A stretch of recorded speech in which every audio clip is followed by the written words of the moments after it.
مریم نواز کی پیشی کے موقع پر نیب آفس کے باہر ہنگامہ آرائی۔ انسداد دہشت گردی عدالت نے مریم نواز، رانا ثناء اللہ سمیت دیگر کے خلاف مقدمہ خارج کر دیا۔ پولیس کی رپورٹ منظور کر لی۔ مقدمہ 2020 میں تھانہ چونگ میں درج کیا گیا تھا۔ وزیر اعظم میاں شہباز شریف سے قطر کے وزیر تجارت شیخ فیصل بن ثانی کی ملاقات۔ دو طرفہ تجارت، سرمایہ کاری کے تعاون کو بڑھانے کی اہمیت پر زور۔ شیخ فیصل بن ثانی کا پاکستان کے ساتھ اقتصادی روابط مزید مضبوط بنانے کا اعادہ۔ اسلام آباد سفارتی سرگرمیوں کا مرکز۔ ترکی، سعودی عرب اور سری لنکا کے وزراء کی وفاقی وزیر عبدالعلیم خان سے الگ الگ ملاقاتیں۔ علاقائی لاجسٹک شراکت داری، کاروباری تعاون اور ٹرانسپورٹ رابطوں کے فروغ پر اتفاق۔ وفاقی وزیر کی پاکستان کے مکمل تعاون کی یقین دہانی۔ پاکستان اور ترکی کے درمیان لاجسٹک پارٹنرشپ پر اتفاق۔ سری لنکا کے ساتھ بندرگاہوں اور ٹرانسپورٹ منصوبوں پر تعاون کا عزم۔ سعودی نائب ڈپٹی سینیٹر کی وفاقی وزیر کو دورے کی دعوت۔ اسلام آباد میں ریجنل ٹرانسپورٹ منسٹرز کانفرنس کا دوسرا روز۔ وزیر اعظم میاں شہباز شریف کانفرنس سے خطاب کریں گے۔ دوسرے روز تکنیکی اور اسٹریٹجک تعاون کے موضوع پر توجہ مرکوز۔ روڈ سیفٹی، محفوظ سڑکیں اور محفوظ زندگیاں کے موضوع پر بات چیت ہوگی۔ سڑکوں کی بہتری اور حادثات میں کمی کے لیے اقدامات بھی ایجنڈے میں شامل۔ تحریک لبیک پاکستان کالعدم قرار۔ وفاقی کابینہ نے منظوری دے دی۔ انسداد دہشت گردی ایکٹ کے تحت ضابطے کی کارروائی کے لیے احکامات جاری۔ پنجاب حکومت کی درخواست پر وزارت داخلہ نے سمری پیش کی۔ ٹی ایل پی نے پورے ملک میں شرنگیزی کو ہوا دی۔ اجلاس کو بریفنگ۔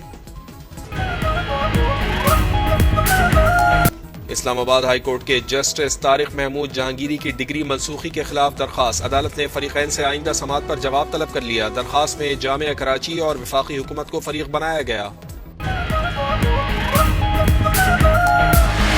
لاہور میں اسموگ کا راج، شہر فضائی آلودگی میں آج بھی سر فہرست۔ ایئر کوالٹی انڈیکس 362 تک جا پہنچا۔ فیصل آباد، گجرانوالہ، سیالکوٹ بھی شدید متاثر۔ انتظامیہ کی شہریوں سے ماسک پہننے کی اپیل۔ پنجاب میں تیز ترین ڈیولپمنٹ کے جدید دور کا آغاز ہو چکا۔ وزیر اعلیٰ پنجاب مریم نواز کا ورلڈ ڈیولپمنٹ انفارمیشن ڈے پر پیغام۔ کہا مختصر مدت میں 20,000 سے زائد سڑکوں کی تعمیر و مرمت ناقابل تردید مثال ہے۔ سترہ پنجاب، 1100 الیکٹرو بس اور اپنی چھت اپنا گھر منصوبہ اس کی روشن دلیل ہے۔ کابینہ کی اقتصادی رابطہ کمیٹی کا اجلاس۔ وزیر خزانہ کی زیر صدارت آج ہوگا۔ 9 نکاتی ایجنڈے پر غور ہوگا۔ گاڑیوں کی درآمدی اسکیم کے طریقہ کار میں ترامیم کی منظوری دی جائے گی۔ ذاتی سامان، ٹرانسفر آف ریزیڈنس اور گفٹ اسکیم ایجنڈے کا حصہ۔ جیولری اور قیمتی دھاتوں کی امپورٹ ایکسپورٹ معطلی سے متعلق کمیٹی کی سفارشات پر غور ہوگا۔ آزاد کشمیر کا 78واں یوم تاسیس۔ مظفرآباد میں پاکستان اور آزاد کشمیر کے ترانوں کی گونج۔ وزیر اعظم آزاد کشمیر چودھری انوار الحق نے پرچم کشائی کی۔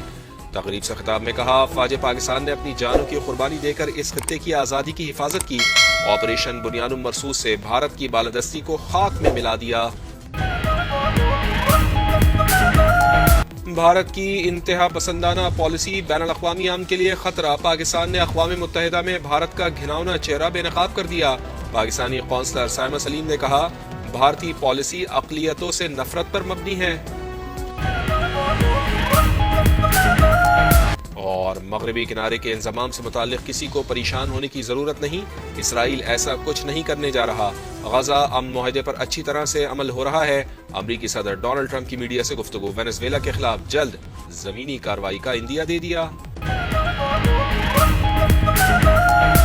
پاکستان اور قطر کے درمیان $3 ارب سرمایہ کاری کے معاہدے پر اتفاق۔ مشترکہ وزارتی کمیشن کا اجلاس۔ اہم پروٹوکولز پر دستخط۔ SIFC اور قطر انویسٹمنٹ اتھارٹی کے درمیان روابط مضبوط بنانے پر زور۔ موٹر وے، پبلک ٹرانسپورٹ اور الیکٹرک گاڑیوں میں قطری سرمایہ کاری کے امکانات پر بات چیت۔ قطر میں پاکستانی طبی ماہرین کی شمولیت اور صحت کے منصوبوں پر تعاون کا فیصلہ۔ ریجنل ٹرانسپورٹ منسٹرز کانفرنس ملکوں کو جوڑے گی۔ عوام بھی خوشحال ہوں گے۔ مل کر مشترکہ خوشحالی کے نئے راستے کھول سکتے ہیں۔ وفاقی وزیر مواصلات عبدالعلیم خان کا خطاب۔ کہا ٹرانسپورٹ اور کنیکٹیویٹی اقتصادی ترقی کا ستون۔ معاشی ترقی کے لیے روابط بہتر بنانا ہوں گے۔ پاکستان سی پیک کے ذریعے خطے کے دیگر ممالک کے ساتھ روابط بڑھا رہا ہے. ٹرانسپورٹ کے نظام کو جدید خطوط پر استوار کرنے کی پالیسی پر عمل پیرا ہے. موٹر ویز اور ہائی ویز کی تعمیر مواصلات سے متعلق حکومتی عزم کا مظہر قرار.